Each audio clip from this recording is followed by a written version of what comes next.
បើចង់បានរូបរាងល្អតែនៅហត់នៅក្នុងការតមអាហារឬក៏ហាត់ប្រាណដ៏ពិបាកច្រើនម៉ោងតែនៅតែមិនបានផលបញ្ឈប់ពិធីចាស់ៗដែលធ្លាប់ធ្វើហើយបែរមកសម្រក់រាងជាមួយនឹងខោបញ្ចេញញើសវិញសូមណែនាំ Thermo Shaper ជាខោបញ្ចេញញើសសម្រាប់ស្រីៗគ្រប់គ្នាដែលធ្វើឲ្យមានរូបរាងតូចច្រឡឹងយ៉ាងឆាប់រហ័សគ្រាន់តែស្លៀកឲ្យធ្វើកិច្ចការនានាមិនថាដើររត់ធ្វើកិច្ចការផ្ទះហាត់ប្រាណឬក៏សូម្បីតែអង្គុយមើលកម្មវិធីដែលយើងចូលចិត្ត Thermo Shaper នឹងជួយបន្ថែមកម្ដៅដល់រាងកាយជួយជំរុញដុតបំផ្លាញកាឡូរីជួយសម្រក់រាងបានយ៉ាងងាយផលិតពីក្រណាត់ពិសេសដោយបច្ចេកវិទ្យា Thermoflex Dual Layerជួយបន្ថែមកម្ដៅដល់រាងកាយគ្រាន់តែស្លៀកសាច់ក្រណាត់ខាងក្នុងជួយដុតបំផ្លាញចំណែកលើសធ្វើឲ្យញើសចេញតាមស្បែកហើយខោស្រូបយកញើសចេញភ្លាមស្លៀកស្រួលដោយគ្មានអារម្មណ៍ថាសើមឬក៏ស្អិនសាច់ក្រណាត់ស្រាលស្ដើងស្រាលតែយឺតបឺតស្រូបបានយ៉ាងល្អ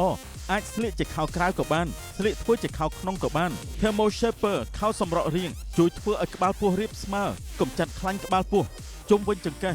ភ្លៅកំពែសគូតនិងរាងជួយឲ្យមានរាង sexy ដូចជាក្តីសម័យរបស់អ្នកមានគុណសម្បត្តិ 2 in 1សម្រក់រាងហើយដុតបំផ្លាញខ្លាញ់នៅក្នុងពេលតែមួយ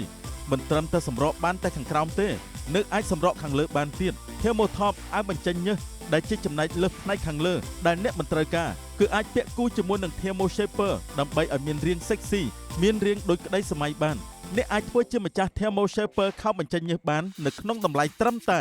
$89តែប៉ុណ្ណោះសូមតាក់ទងតាមទូរស័ព្ទលេខ023 951 999សេវាដឹកជញ្ជូនដល់គេហដ្ឋានត្រឹមតែ$3តែប៉ុណ្ណោះ